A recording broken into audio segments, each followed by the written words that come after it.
ಓಂ ಶ್ರೀ ಗುರುಭ್ಯೋ ನಮಃ. ಎಲ್ರಿಗೂ ನಮಸ್ಕಾರ. ಸನಾತನವಾಣಿ ಯೂಟ್ಯೂಬ್ ಚಾನೆಲ್ಗೆ ಸ್ವಾಗತ. ಇವತ್ತಿನ ವಿಡಿಯೋದಲ್ಲಿ ನಾವು 2026ರ ವರಮಹಾಲಕ್ಷ್ಮಿ ವ್ರತದ ಆಚರಣೆಯನ್ನು ಯಾವ ದಿನ ಮಾಡಬೇಕು, ಬಹಳಷ್ಟು ಜನ ಮೆಸೇಜ್ಗಳನ್ನು ಕೂಡ ಮಾಡಿದ್ರಿ. ಆಗಸ್ಟ್ 21ನೇ ತಾರೀಕು ಆಚರಣೆಯನ್ನು ಮಾಡ್ಕೊಳ್ಬೇಕಾ ಅಥವಾ ಆಗಸ್ಟ್ 28ನೇ ತಾರೀಕು ಆಚರಣೆಯನ್ನು ಮಾಡ್ಕೊಳ್ಬೇಕಾ, ಇದರ ಬಗ್ಗೆ ಗೊಂದಲ ಇದೆ ಅಂತ ಹೇಳಿ. ಇನ್ನು ಪುರಾಣದ ಪ್ರಕಾರ ಯಾವ ದಿನ ಆಚರಣೆಯನ್ನು ಮಾಡಬೇಕು, ಅದಕ್ಕೆ ಕಾರಣ ಏನು ಅಂತ ಕೂಡ ತಿಳಿಸ್ಕೊಡ್ಲಾಗುತ್ತೆ. ಇದರ ಜೊತೆಗೆ ಯಾವ ಒಂದು ಶುಭ ಸಮಯದಲ್ಲಿ, ಶುಭ ಮುಹೂರ್ತದಲ್ಲಿ ವರಮಹಾಲಕ್ಷ್ಮಿ ಕಲಶ ಸ್ಥಾಪನೆಯನ್ನು ಮಾಡಿಕೊಳ್ಬೇಕು ಅಥವಾ ಕಲಶ ಸ್ಥಾಪನೆಯನ್ನು ಮಾಡದೇ ಇದ್ರೂ ಕೂಡ ಯಾವ ಒಂದು ಶುಭ ಮುಹೂರ್ತದಲ್ಲಿ ನಾವು ಪೂಜೆಯನ್ನು ಮಾಡಿಕೊಳ್ಬೇಕು ಅಂತ ಇದೇ ವಿಡಿಯೋದಲ್ಲಿ ತಿಳಿಸೋದ್ರಿಂದ ಸಂಪೂರ್ಣವಾಗಿ ಮಾಹಿತಿಯನ್ನು ನೋಡಿ ಆಚರಣೆಯನ್ನು ಮಾಡಿ. ನಮ್ಮ ಒಂದು ಸಂಸ್ಕೃತ ಗ್ರಂಥದಲ್ಲಿ ಒಂದು ಶ್ಲೋಕ ಇದೆ. ಅಂದರೆ ಶ್ರಾವಣೇ ಶುಕ್ಲ ಪಕ್ಷೇತು ಪೂರ್ಣಿಮಾಯ ಪೂರ್ವವಾಸರೆ ಶುಕ್ರವಾರೇ ಪ್ರಕುರ್ವೀತ ವರಲಕ್ಷ್ಮೀ ವ್ರತಂ ಶುಭಂ ಅಂತ. ಅಂದರೆ ಶ್ರಾವಣ ಮಾಸ ಶುಕ್ಲ ಪಕ್ಷದಲ್ಲಿ ಹುಣ್ಣಿಮೆಯ ಪೂರ್ವ ಅಂದರೆ ಹುಣ್ಣಿಮೆಯ ಮುಂಚೆ ಬರುವಂತಹ ಶುಕ್ರವಾರ ನಾವು ವರಮಹಾಲಕ್ಷ್ಮಿ ವ್ರತದ ಆಚರಣೆಯನ್ನು ಮಾಡೋದ್ರಿಂದ ಆ ಒಂದು ವ್ರತ ಅತ್ಯಂತ ಶುಭ ಅಂತ ಪರಿಗಣಿಸಲಾಗುತ್ತೆ ಅಂತ. ಹಾಗಾಗಿ ನಾವು 28ನೇ ತಾರೀಕು ನಮಗೆ ಹುಣ್ಣಿಮೆ ದಿನ, ಅಂದರೆ ಹುಣ್ಣಿಮೆ ಇರೋದು ಶುಕ್ರವಾರನೇ 28ನೇ ತಾರೀಕು ಇರೋದು. ಅದರ ಹಿಂದಿನ ಒಂದು ವಾರ ಅಂತ ತಗೊಳ್ಳೋದಾದರೆ, ಅಂದರೆ ಹುಣ್ಣಿಮೆಯ ಪೂರ್ವ ಅಂತ ನಾವು ಮುಂಚೆ ಅಂತ ತಗೊಳ್ಳೋದಾದರೆ ಬರುವಂಥ ಶುಕ್ರವಾರ ಯಾವುದಾಗುತ್ತೆ, 21ನೇ ತಾರೀಕು. ಹಾಗಾಗಿ ನಮ್ಮ ಒಂದು ಪಂಚಾಂಗದ ಪ್ರಕಾರ ತೆಗೆದುಕೊಳ್ಳೋದಾದರೂ ಕೂಡ ವರಮಹಾಲಕ್ಷ್ಮಿ ವ್ರತದ ಆಚರಣೆಯನ್ನು 21ನೇ ತಾರೀಕು ಶುಕ್ರವಾರ ಆಚರಣೆಯನ್ನು ಮಾಡಬೇಕು. ಇನ್ನು ಯಾರಿಗೆ ಸಾಧ್ಯ ಆಗೋಲ್ಲ, ಅಂದರೆ ಕೆಲವೊಬ್ಬರಿಗೆ ಅನಿವಾರ್ಯ ಕಾರಣಗಳಿಂದ ಅಥವಾ ಮಾಸಿಕ ಋತುಮಾಸಿಕ ಏನಿದೆ ಆ ಒಂದು ತೊಂದರೆಗಳಿಂದ ಯಾರು ಮಾಡ್ಕೊಳ್ಳಿಕ್ಕೆ ಸಾಧ್ಯ ಆಗಲ್ಲ, ಅವರು ಕಡೆಯ ದಿನ ಅಂದರೆ ಹುಣ್ಣಿಮೆ ದಿನ ಕಡೆಯ ದಿನ ಈ ಒಂದು ವರಮಹಾಲಕ್ಷ್ಮಿ ವ್ರತದ ಆಚರಣೆಯನ್ನು ಮಾಡಬಹುದು. ಹಾಗಾಗಿ ನಿಮಗೆ ಯಾವ ದಿನ ಶುಭ ಅಂತ ಅನಿಸುತ್ತೆ, ನಿಮಗೆ ಯಾವ ದಿನ ನೀವು ಮಾಡ್ಕೊಳ್ಳೋದಕ್ಕೆ ಅನುಕೂಲ ಆಗುತ್ತೆ, ಆ ಒಂದು ದಿನದಲ್ಲಿ ಅಂದರೆ 21ನೇ ತಾರೀಕು ಆಚರಣೆಯನ್ನು ಮಾಡಬಹುದು. ನಿಮಗೆ ಅನಿವಾರ್ಯ ಕಾರಣಗಳಿಂದ ಮಾಡ್ಕೊಳ್ಳೋಕ್ಕೆ ಸಾಧ್ಯ ಆಗಿಲ್ಲ ಅಂದರೆ ಮಾತ್ರ ನೀವು ಹುಣ್ಣಿಮೆ ದಿನ ಆಚರಣೆಯನ್ನು ಮಾಡಬಹುದು. ಹಾಗೆ ಹುಣ್ಣಿಮೆ ದಿನವೂ ಕೂಡ ನೋಡಿ, ನೀವು ಹುಣ್ಣಿಮೆ ನಮಗೆ ತಿಥಿ ಇದ್ದಾಗ ನಾವು ವರಮಹಾಲಕ್ಷ್ಮಿ ಅಂದರೆ ಲಕ್ಷ್ಮೀ ವ್ರತವನ್ನು ಸಾಧ್ಯವಾದಷ್ಟು ಸಂಜೆ ವೇಳೆಯಲ್ಲಿ ಹುಣ್ಣಿಮೆ ತಿಥಿ ಚಂದ್ರೋದಯ ಆದ ನಂತರ ಮಾಡಿಕೊಂಡಾಗ ಅತ್ಯಂತ ಶುಭ. ನಮಗೆ ಹುಣ್ಣಿಮೆ ತಿಥಿ ನೋಡಿದಾಗ ನಮಗೆ ಹುಣ್ಣಿಮೆ ತಿಥಿ ನಮಗೆ ಹುಣ್ಣಿಮೆ ತಿಥಿ 9:48 ನಮಗೆ ಮುಕ್ತಾಯ ಆಗೋಗುತ್ತೆ. ಹಾಗಾಗಿ ನಮಗೆ ನಂತರ ಪಾಡ್ಯ ಆರಂಭ ಆಗುತ್ತೆ. ಕೆಲವರು ಪಾಡ್ಯದಲ್ಲೂ ಕೂಡ ಲಕ್ಷ್ಮೀ ಪೂಜೆಯನ್ನು ಮಾಡ್ತಾರೆ, ಅಂದರೆ ಹುಣ್ಣಿಮೆ ತಿಥಿ ಪಾಡ್ಯ ಇದ್ದಾಗಲೂ ಕೂಡ ಆಚರಣೆಯನ್ನು ಮಾಡೋಂಥವ್ರು ಕೂಡ ಇದ್ದಾರೆ.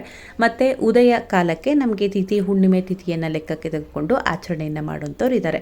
ಆದರೆ ಮಹಾಲಕ್ಷ್ಮಿಯ ಪೂಜೆಯನ್ನು ವಿಶೇಷವಾಗಿ ಹುಣ್ಣಿಮೆ ಚಂದ್ರೋದಯ ಇದ್ದಾಗ, ವಿಶೇಷವಾಗಿ ಸಂಜೆ ಹೊತ್ತಿನಲ್ಲಿ ಮಾಡಿದಾಗ ಅತ್ಯಂತ ಶುಭ. ಅಂದರೆ ನಾವು ಯಾವತ್ತು ಆಚರಣೆಯನ್ನು ಮಾಡ್ಕೊಳ್ಬೇಕಾಗುತ್ತೆ, ಹುಣ್ಣಿಮೆ ತಿಥಿ ಚಾಲ್ತಿಯಲ್ಲಿರಬೇಕು, ಹುಣ್ಣಿಮೆ ಪ್ರಾಪ್ತಿ ಇರಬೇಕು. ಅಂದರೆ ನಾವು ಗುರುವಾರ ಸಂಜೆ ಆಚರಣೆಯನ್ನು ಮಾಡ್ಕೊಳ್ಳೋಂಥ ಸಂದರ್ಭ ಬರುತ್ತೆ. ಅಥವಾ ನಾವು ಹುಣ್ಣಿಮೆ ತಿಥಿ 9:48 ಮುಂಚಿತವಾಗಿ ಅಂದರೆ ಬ್ರಾಹ್ಮಿ ಮುಹೂರ್ತದಲ್ಲಿ ವರಮಹಾಲಕ್ಷ್ಮಿಯ ಕಲಶ ಸ್ಥಾಪನೆಯನ್ನು ಮಾಡಿಕೊಂಡು ಪೂಜೆಯನ್ನು ಮಾಡ್ಕೊಳ್ಬೇಕಾಗುತ್ತೆ. ಅಥವಾ ಪಾಡ್ಯದಲ್ಲಿ ಅಂದರೆ ಪಾಡ್ಯ ತಿಥಿ ನಮಗೆ ಆರಂಭ ಆಗಿರುತ್ತೆ 9:48 ನಂತರ, ನಾವು ಬೇಕಿದ್ರೆ ಸಂಜೆ ಕೂಡ ಪೂಜೆಯನ್ನು ಮಾಡ್ಬೋದು. ಹಾಗಾಗಿ ನಿಮಗೆ ಈ ಒಂದು ವಿಚಾರದ ಬಗ್ಗೆ ಸಂಪೂರ್ಣವಾಗಿ ಮಾಹಿತಿಯನ್ನು ತಿಳಿಸ್ಕೊಟ್ಟಿದ್ದೀನಿ. ಹಾಗಾಗಿ ನಿಮಗೆ ಯಾವ ಸಮಯದಲ್ಲಿ ಸಾಧ್ಯ ಆಗುತ್ತೆ ಆ ಒಂದು ಸಮಯದಲ್ಲಿ ನೀವು ಆಚರಣೆಯನ್ನು ಮಾಡ್ಕೊಳ್ಳಿ. ಅದರಲ್ಲೂ ವಿಶೇಷವಾಗಿ ನಾನು ಹೇಳುವಂಥದ್ದು ಆಗಸ್ಟ್ 21ನೇ ತಾರೀಕು ಶುಕ್ರವಾರ ಮಾಡಿದಾಗ ಬಹಳ ವಿಶೇಷ. ಕಾರಣ ಏನು ಅಂತಂದರೆ ಅವತ್ತಿನ ದಿನ ವಿಶೇಷವಾಗಿ ಅನುರಾಧ ನಕ್ಷತ್ರ ಚಾಲ್ತಿಯಲ್ಲಿರುತ್ತೆ. ಅನುರಾಧ ನಕ್ಷತ್ರ ಬಂದು ಮಹಾನಕ್ಷತ್ರ, ಇದರ ಜೊತೆಗೆ ಲಕ್ಷ್ಮಿಯ ಪೂಜೆಗೆ ಅತ್ಯಂತ ಶುಭ ನಕ್ಷತ್ರ ಅಂತಲೇ ಹೇಳಲಾಗುತ್ತೆ. ಹಾಗಾಗಿ ವಿಶೇಷವಾಗಿ ಕಲಶ ಸ್ಥಾಪನೆಯನ್ನು ಆಗಸ್ಟ್ 21ನೇ ತಾರೀಕು ಮಾಡ್ಕೊಳ್ಳೋದಿದ್ರೆ ಅತ್ಯಂತ ಶುಭ. ಜೊತೆಗೆ ಅವತ್ತಿನ ಒಂದು ನಕ್ಷತ್ರ ಅಂದರೆ ಅನುರಾಧ ನಕ್ಷತ್ರ ಬೆಳಗ್ಗೆ 11:51 ಕೂಡ ಇರೋದ್ರಿಂದ ಸಾಧ್ಯವಾದಷ್ಟು ನಾವು ಶುಕ್ರವಾರ ಬೆಳಗ್ಗೆ ಪೂಜೆಯನ್ನು ಮಾಡ್ಕೊಳ್ಬೋದು, ಅಂದರೆ ಕಲಶ ಸ್ಥಾಪನೆಯನ್ನು ಮಾಡಿ ಪೂಜೆಯನ್ನು ಮಾಡಬಹುದು. ಸಂಜೆ ವೇಳೆ ವಿಶೇಷವಾಗಿ ದೇವಿಗೆ ತುಪ್ಪದ ಆರತಿ ಆಗಲಿ ಅಥವಾ ವಿಶೇಷವಾಗಿ ಸಂಜೆ ವೇಳೆ ಕೂಡ ಕುಂಕುಮಾರ್ಚನೆಗಳನ್ನು ಮಾಡೋದು ಇನ್ನೂ ಕೂಡ ಅತ್ಯಂತ ಶುಭ ಅಂತಲೇ ಹೇಳ್ಬೋದು. ಹಾಗಾಗಿ ಪ್ರತಿಯೊಬ್ಬರು ಕೂಡ ಆಚರಣೆಯನ್ನು ಮಾಡೇ ಮಾಡ್ತೀರಾ. ನಿಮಗೆ ಅನುಕೂಲ ಆದರೆ 21ನೇ ತಾರೀಕೆ ಮಾಡಿಕೊಂಡ್ರೆ ಉತ್ತಮ. ಇನ್ನು 28ನೇ ತಾರೀಕು ಹಾಗೆ 21 ಈ 2 ದಿನಗಳಿಗೆ ಶುಭ ಮುಹೂರ್ತಗಳನ್ನು ಕೊಡಿ ಅಂತ ಹೇಳೋದಾದರೆ, ಮೊದಲನೇದಾಗಿ ಯಾರು ಆಗಸ್ಟ್ 21ನೇ ತಾರೀಕು ಶುಕ್ರವಾರ ವರಮಹಾಲಕ್ಷ್ಮಿ ಕಲಶ ಸ್ಥಾಪನೆಯನ್ನು ಮಾಡ್ತೀರಾ ಅವರಿಗಾಗಿ ಶುಭ ಮುಹೂರ್ತ ಬೆಳಗ್ಗೆ 4:15 5:15 ಒಳಗಾಗಿ ಕಲಶ ಸ್ಥಾಪನೆಯನ್ನು ಮಾಡ್ಕೊಳ್ಬಹುದು. ವಿಶೇಷವಾಗಿ ಶುಕ್ರ ಹೋರೆ ಪ್ರಾಪ್ತಿ ಇರುತ್ತೆ, ಹಾಗಾಗಿ ಕಟಕ ಲಗ್ನ ಚಾಲ್ತಿಯಲ್ಲಿ ಇರುತ್ತೆ. ಹಾಗಾಗಿ ಈ ಒಂದು ಸಮಯದಲ್ಲಿ ನೀವು ಕಲಶ ಸ್ಥಾಪನೆಯನ್ನು ಮಾಡಬಹುದು. ಇದಾದ ನಂತರ ಬರುವಂಥ ಸಿಂಹ ಲಗ್ನ, ತುಂಬ ಜನ ಸಿಂಹ ಲಗ್ನದಲ್ಲಿ, ಯಾಕಂದರೆ ಸ್ಥಿರ ಲಗ್ನ ಆಗಿರೋದ್ರಿಂದ ಈ ಒಂದು ಲಗ್ನದಲ್ಲಿ ನೀವು ಪೂಜೆಯನ್ನು ಮಾಡ್ಕೊಳ್ಬೋದು ಅಂಥೇಳಿ ತುಂಬ ಜನ ಹೇಳುವಂಥವ್ರು ಕೂಡ ಇದ್ದಾರೆ. ಆದರೆ ಈ ಬಾರಿ ವಿಶೇಷವಾಗಿ ಸಿಂಹ ಲಗ್ನದಲ್ಲಿ ಕಲಶ ಸ್ಥಾಪನೆಯನ್ನು ಮಾಡ್ಕೊಳ್ಳಿಕ್ಕೆ ಹೋಗಬೇಡಿ. ಕಾರಣ ಏನು ಅಂದರೆ, ಲಗ್ನದಲ್ಲಿ ಲಗ್ನಾಧಿಪತಿ ಇದ್ದಾರೆ, ಆದರೆ ಲಗ್ನದಲ್ಲಿ ರವಿ ಕೇತು ಎರಡೂ ಕೂಡ ಗ್ರಹಗಳು ಒಟ್ಟಿಗೆ ಇದ್ದು ಅವತ್ತಿನ ದಿನ ಆ ಲಗ್ನ ತಿಥಿ ಶೂನ್ಯ ಆಗಿರುತ್ತೆ. ಹಾಗಾಗಿ ಈ ಒಂದು ಸಮಯದಲ್ಲಿ ಕಲಶ ಸ್ಥಾಪನೆಯನ್ನು ಮಾಡಿಕೊಳ್ಳೋಕ್ಕೆ ಹೋಗಬೇಡಿ. ಇನ್ನು ಇದಾದ ನಂತರ ಬರುವಂಥ ಮತ್ತೊಂದು ಶುಭ ಮುಹೂರ್ತ ಅಂದರೆ ಬೆಳಗ್ಗೆ 7:49 ನಂತರ ಹಾಗೆ 10:49 ಒಳಗಾಗಿ ನೀವು ಕಲಶ ಸ್ಥಾಪನೆಯನ್ನು ಮಾಡಿಕೊಳ್ಬೇಕು. ಇನ್ನು ತುಂಬ ಜನ ರಾಹುಕಾಲದಲ್ಲೂ ಕೂಡ ಕಲಶ ಸ್ಥಾಪನೆಯನ್ನು ಮಾಡೋಂಥವ್ರು ಇದ್ದಾರೆ. ಹಾಗಾಗಿ ಅವರ ಒಂದು ಕ್ರಮಗಳು ಬೇರೆ ರೀತಿಯಲ್ಲಿರ್ಬೋದು, ಆದರೆ ಸಾಧ್ಯವಾದಷ್ಟು ಈ ಒಂದು ಸಮಯದಲ್ಲಿ ನೀವು ಕಲಶ ಸ್ಥಾಪನೆಯನ್ನು ಮಾಡಿಕೊಂಡ್ರೆ ಉತ್ತಮ. ಈ 2 ಸಮಯದಲ್ಲಿ ಸಾಧ್ಯ ಆಗದೇ ಇರೋರು ಕೆಲವೊಬ್ಬರು ಸಂಜೆ ವೇಳೆ ಕಲಶ ಸ್ಥಾಪನೆಯನ್ನು ಮಾಡೋರು ಕೂಡ ಇದ್ದಾರೆ.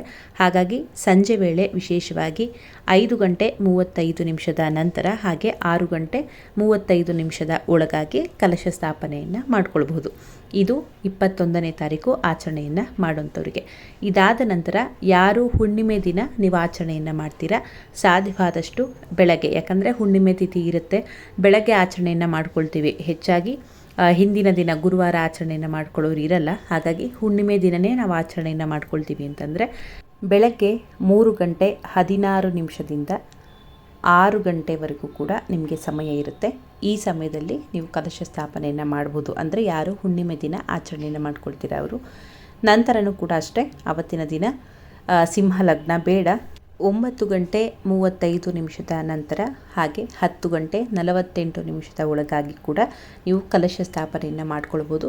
ಇಲ್ಲಿ ವಿಶೇಷವಾಗಿ ತುಲಾ ಲಗ್ನ ಇರುತ್ತೆ. ಹಾಗೆ ನಿಮಗೆ ಲಗ್ನಾಧಿಪತಿ 12ನೇ ಭಾವದಲ್ಲಿ, ಅಂದರೆ ಶುಕ್ರ 12ನೇ ಭಾವದಲ್ಲಿರ್ತಾನೆ, ನೀಚನಾಗಿ ಕೂಡ ಇರ್ತಾನೆ.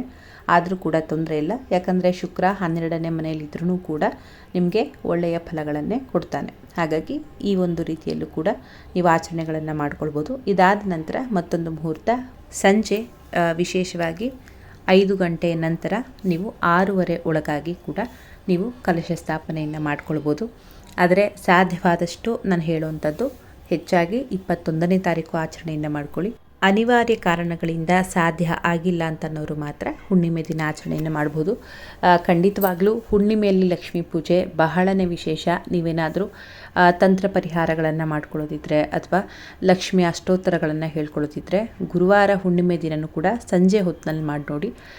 ಯಾಕೆ ಶುಕ್ರವಾರ ಬೆಳಗ್ಗೆ ಮಾಡಬಾರ್ದಾ ಅಂದರೆ ಖಂಡಿತವಾಗ್ಲೂ ಮಾಡ್ಬೋದು. ಅದರಲ್ಲೂ ನಾನೇನು 3:30 ಆ ಒಂದು ಸಮಯಕ್ಕೆ ಒಂದು ಮುಹೂರ್ತವನ್ನು ಕೊಟ್ಟಿದ್ದೀನಿ ನೋಡಿ. ಆ ಒಂದು ಸಮಯದಲ್ಲಿ ನೀವು ಹುಣ್ಣಿಮೆ ಚಂದ್ರನನ್ನು ನೋಡಿ ಯಾವುದೇ ಒಂದು ರೀತಿಯ ಒಂದು ವಿಶಸ್ ಆಗಿರ್ಬೋದು ಅಥವಾ ಲಕ್ಷ್ಮಿಗೆ ಒಂದು ವಿಶೇಷವಾಗಿ ಪೂಜೆಯನ್ನು ಮಾಡೋದಾಗಿರ್ಬೋದು ಮಾಡಿ ನೋಡಿ. ಖಂಡಿತವಾಗ್ಲೂ ಬಹಳನೇ ಒಳ್ಳೆ ರಿಸಲ್ಟ್ನ ನೀವು ಕಾಣ್ತೀರಾ ಅಂತಲೇ ಹೇಳ್ತೀನಿ. ಇನ್ನು ಈಗಾಗಲೇ 21ನೇ ತಾರೀಕೆ ವರಮಹಾಲಕ್ಷ್ಮಿ ವ್ರತದ ಆಚರಣೆಯನ್ನು ಮಾಡಿರ್ತೀವಿ. ನಾವು ಮತ್ತೆ ಲಕ್ಷ್ಮೀ ಪೂಜೆಯನ್ನು ಶುಕ್ರವಾರ ಅಂದರೆ ಹುಣ್ಣಿಮೆ ದಿನವೂ ಕೂಡ ಮಾಡಬಹುದು, ಅಂದರೆ ಖಂಡಿತವಾಗ್ಲೂ ಮಾಡ್ಬೋದು. ಅದರಲ್ಲೂ ವಿಶೇಷವಾಗಿ ಗುರುವಾರ ಅಂದರೆ ಗುರುವಾರ ಸಂಜೆ ಏನಿದೆ ಹುಣ್ಣಿಮೆ ಚಂದ್ರೋದಯ ಆದ ನಂತರ ವಿಶೇಷವಾಗಿ ಸಂಜೆ ಒಂದು 6 ಗಂಟೆ ಸಮಯದ ನಂತರ ನೀವು ಲಕ್ಷ್ಮಿಗೆ ಕುಂಕುಮಾರ್ಚನೆಗಳನ್ನು ಮಾಡೋದಾಗಿರಲಿ ಅಥವಾ ಲಕ್ಷ್ಮಿಯ ಅಷ್ಟೋತ್ತರವನ್ನು ಹೇಳೋದಾಗಿರಲಿ, ಮಹಾಲಕ್ಷ್ಮಿಯ ಯಾವುದೇ ಮಂತ್ರ ಸ್ತೋತ್ರಗಳನ್ನು ಹೇಳೋದಾಗಿರಲಿ ನೀವು ಮಾಡಿ ನೋಡಿ. ಬಹಳನೇ ಒಳ್ಳೆಯ ರಿಸಲ್ಟನ್ನು ನೀವು ಪಡಿಬಹುದು. ಅಥವಾ ಇದು ಸಾಧ್ಯ ಆಗಿಲ್ಲ ಅಂದರೆ ನೀವು ಫೋಟೋಗೆ ಪೂಜೆಯನ್ನು ಕೂಡ ಮಾಡ್ಬೋದು. ಅಥವಾ ಬೆಳಗಿನ ಜಾವ ಅಂದರೆ ಶುಕ್ರವಾರ ಬೆಳಗ್ಗೆ ನಾನೇನು 3:30 ಸಮಯ ನಿಮಗೆ ಹೇಳಿದ್ದೆ ಮುಹೂರ್ತದಲ್ಲಿ, ಆ ಒಂದು ಸಮಯದಲ್ಲಿ ನೀವು ಬೇಕಿದ್ರೆ 3:30 4:15 ಒಳಗಾಗಿ ಆ ಒಂದು ಸಮಯದಲ್ಲಿ ಲಕ್ಷ್ಮಿಯ ಮಂತ್ರವನ್ನು ಹೇಳಿ ನೋಡಿ. ಮತ್ತು ಮನೆಯಲ್ಲಿ ಹುಣ್ಣಿಮೆ ದಿನ ಜೊತೆಗೆ 21ನೇ ತಾರೀಕು ಈ ಎರಡೂ ದಿನಗಳಲ್ಲಿ ಬೆಳಗ್ಗೆ 7 ಗಂಟೆ ಒಳಗಾಗಿ ವೆಂಕಟೇಶ್ವರ ಸುಪ್ರಭಾತವನ್ನು ಪ್ರತಿಯೊಬ್ಬರು ಕೂಡ ತಪ್ಪದೇ ಹಾಕಿ ನೀವು ಕೂಡ ಕೇಳಿ. ಇನ್ನು ನಿಮಗೆ ಹೇಳೋದಕ್ಕೆ ಬರುತ್ತೆ ಅಂದರೆ ಆ ಒಂದು ಸಮಯದಲ್ಲಿ ಹೇಳಿ ನೋಡಿ. ನಿಮ್ಮ ಮನೆಯಲ್ಲಿ ಯಾವ ರೀತಿ ಬದಲಾವಣೆಗಳು ಮುಂದಿನ ಒಂದು ವರಮಹಾಲಕ್ಷ್ಮಿ ವ್ರತದ ದಿನದ ಒಳಗಾಗಿ ನಿಮಗೆ ಕಾಣಬಹುದು, ಅಥವಾ ಹಣಕಾಸಿನ ವಿಚಾರದಲ್ಲಾಗಿರಲಿ. ಯಾಕಂದರೆ ವರಮಹಾಲಕ್ಷ್ಮಿ ಅಂದರೆ ಬರೀ ಹಣದ ವಿಚಾರ ಅಲ್ಲ, ಬದಲಾಗಿ ಲಕ್ಷ್ಮಿ ಅಂದರೆ ಮನೆಯ ಸಂತೋಷ, ಮನೆಯಲ್ಲಿ ಆರೋಗ್ಯ, ಮನೆಯಲ್ಲಿ ಒಂದು ಊಟದ ವಿಚಾರಗಳಿಗಾಗಿರ್ಬೋದು, ಮನೆಯಲ್ಲಿ ಸಂತೋಷದ ವಿಚಾರಗಳಿಗಾಗಿರ್ಬೋದು, ಎಲ್ಲದರಲ್ಲೂ ಕೂಡ ನಾವು ಲಕ್ಷ್ಮಿಯನ್ನು ಕಾಣ್ತೀವಿ. ಹಾಗಾಗಿ ಬಹಳಷ್ಟು ಬದಲಾವಣೆಗಳನ್ನು ನೀವು ಖಂಡಿತವಾಗ್ಲೂ ಕಾಣ್ತೀರಾ. ಮಾಹಿತಿ ಅನುಕೂಲ ಆಯಿತು ಅಂತ ಭಾವಿಸ್ತೀನಿ. ಮಾಹಿತಿ ಅನುಕೂಲ ಆಗಿದ್ದರೆ ಬೇರೆಯವ್ರಿಗೂ ಕೂಡ ಶೇರ್ ಮಾಡಿ. ಮತ್ತೆ ಮುಂದಿನ ವಿಡಿಯೋದಲ್ಲಿ ಸಿಗ್ತೀನಿ. ಧನ್ಯವಾದಗಳು.